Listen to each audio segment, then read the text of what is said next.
I am very pleased to have with us on the program right now some very special individuals. First of all, let me introduce you to the president and CEO of Crosman, Mr. Ken Darcy. And Ken, thank you so much, sir, for coming on the program today. My pleasure, Cam. Always nice to be here and see you guys. And I'm going to let you introduce the guests that you've brought along with you today, if you don't mind. Oh, these are some really cool people. I think you know that every year for the last 10 years we've had the Friend of Youth Shooting Award that the company has given out. And it's always dedicated to those people who have spent a lifetime teaching these young people how to shoot, gun safety, et cetera, et cetera. And this year we've got a husband and wife team. We got Jack and Marlene. They've been married for 42 years. Yes. They've taught thousands and thousands of young people how to shoot. I just saw Mike. We were talking about his AR the other day.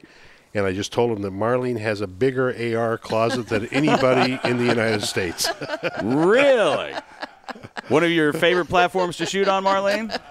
Yes, it's absolutely wonderful. I shoot the high-power sporting rifle matches. Oh, wow. I thoroughly enjoy. Oh, that's fantastic. And so the award that you were giving out to Jack and Marlene, this is the Friend of the Youth Shooting Award winners. Jack, let me ask you, why did you and Marlene decide that this was something that you wanted to spend so much of your time doing, getting young people into the shooting sports?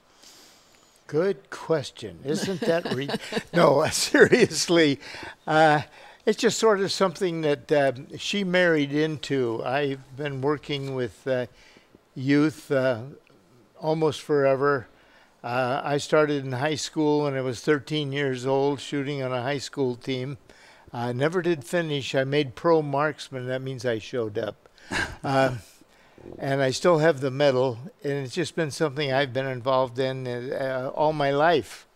And as you get older, you realize that it's time to bring the kids in or there won't be any future of shooting.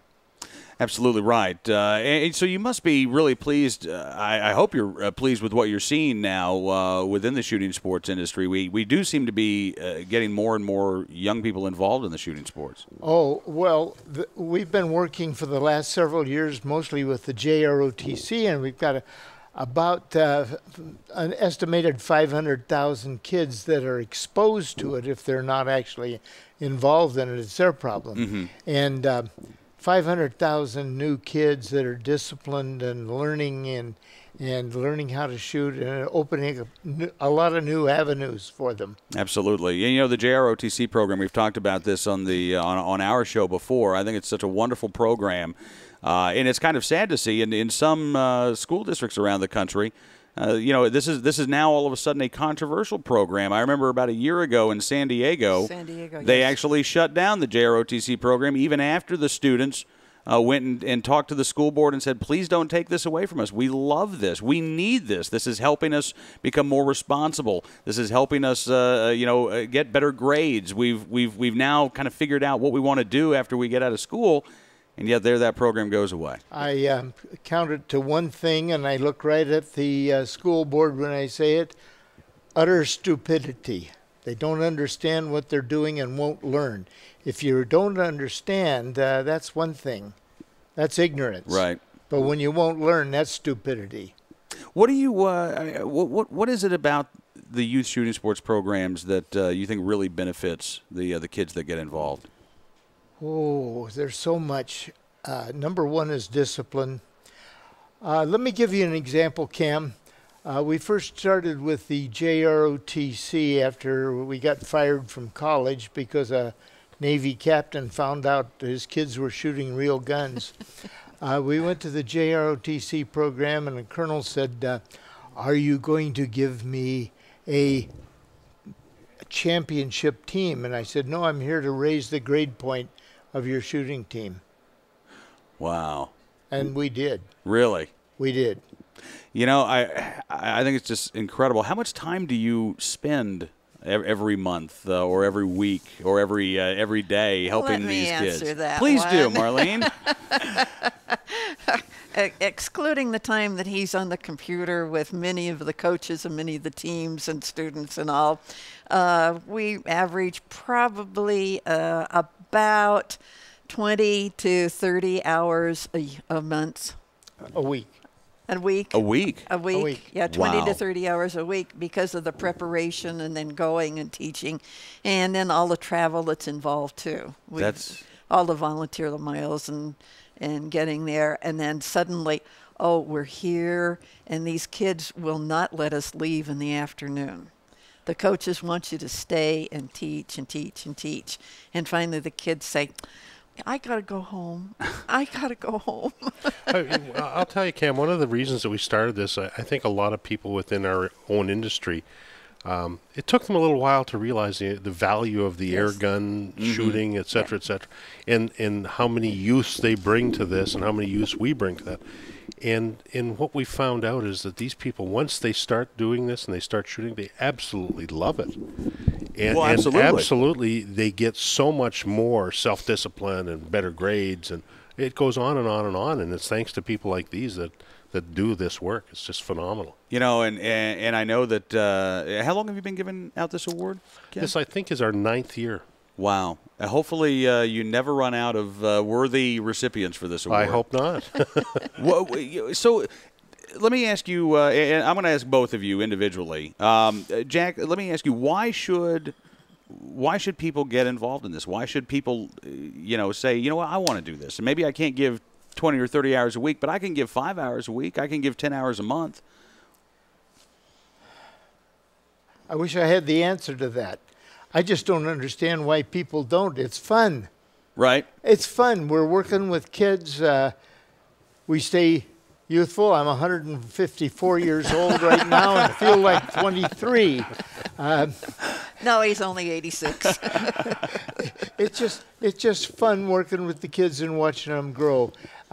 Actually, what we had evolved into, and we're trying to retire now, and refire. See, I've got guns on my mind. We're trying to retire, but it's called the booger effect. The booger effect? Yes. Okay. You just can't get Can't it. shake it You off. just can't shake it off. Okay, I got a chance to answer the fact that you work with the kids, and most people are terrified of working with those awful teenagers. All the stories that you've heard of all the negative actions that go on. This is something positive that you can pass on to them. And working with them, you don't have to be afraid. After all, you know more than they do. But people are used to over-teaching when they work with any kids. Right. You don't. In shooting, you stand back and you give them the minimum amount of instruction. Safety, safety, safety first. And then the instruction is minimal. And the kids do it themselves. You don't yell and scream at them like they were with football. Also, with the air rifle program, it's an even field. It doesn't matter whether you're 6 foot tall or you're 4'10". Our American Legion national champion of 2011 was 4'10" and weighed about 98 pounds. Wow. So it's a sport for whatever age. You don't have to be big and muscular. You can enjoy it. And as a coach and a teacher, the smile at the end of the day is your big payoff. And I don't know why we don't have more women coaches. Women need to get in and coach and learn the sports sciences and how they're applied to the air gun shooting that's going on now. And the new Crosman air gun is just fabulous, and it's just ripping everything up. It's a great air gun. I wasn't supposed to do a commercial for you. Here, I'll pay Jack now. but I'm convinced. But one of the additional items, too, is within the summer camps. They are having problems with insurance, and with the any of the air rifle or shooting program, your insurance is far, far less because swimming and horseback riding are your most dangerous. And the kids love the shooting, and the Crosman is perfect for the summer because you only have it for 8-10 weeks, Right. and you can store it, and you don't feel that your inventory is going to waste, and you got the money involved. Isn't that fascinating? I mean, here the folks out there who don't like the fact that we shoot always talk about how dangerous it is, and yet There, I mean, there you have it. Swimming, horseback riding is going to be more expensive for these summer camps to ensure than an air rifle program. Yep. That's fantastic. And so, tell me a little bit about the award ceremony tonight, Ken. Every year we invite upwards of 250 to 300 people. Pick a nice place where we have hors d'oeuvres, cocktails, et cetera, et cetera, et cetera. A lot of people just talking and having a nice time, and the award is always an original oil painting depicting some form of shooting. That's fantastic. Well, again, and I understand I would be remiss if I didn't ask you a couple of questions, Jack, about your time in the Navy SEALs. Well, I sort of backed into the SEALs. I started out in underwater demolition in World War II. Really? Yeah, I was, first 3 years was PT boats in the South Pacific. And I came home and they were turning me right back around and sending me back again. And I said, I want a school. And they said, we have one in Florida. And I said, what is it? And they said, we don't know. And I said, well, I've never been to Florida. So I went to Florida. Well, the war ended, and I ended up with all the UDT guys being cops in Manila, so I became a policeman for the Navy. For the father of UDT, Vice Admiral James Kaufman, Draper Kaufman was the guy that brought it into the U.S. So I kind of got in at the very door opening. Wow. So you are one of the original, one of the first Navy SEALs out there. Well, among the first. And UDT, one day they came around and said, take off the silver pin and put on the gold pin, because everybody is now a SEAL and you can't wear the UDT. So I said, now I'm a SEAL. We're doing the same job, but it was just a different deal. I think Jack was one of the few people that was in 2 theaters, too. He was in World War II and Vietnam. Vietnam. And Korea. And Korea. Wow. Listen, sir, I've got to have you back on just so we can talk some war stories. I would love to spend an hour picking your brain. Oh, go find heroes. I was never a hero. I've just in a lot of places for a long time. Let me tell you what. My father is 85. He was in the Navy in World War II as well, and everyone who served is a hero. You sir, are a hero, not just for your service in the military, but again for everything that you've done since, helping. I don't know how many thousands or tens of thousands of kids that you've been able to help with the shooting sports. But I have no idea. Well, again, I consider you a hero, and thank you so much for coming on the program today. Thank you, Cam. Jack and Marlene Duncan, Ken Darcy, thank you so much for coming by today. It's a real pleasure. My pleasure, Cam.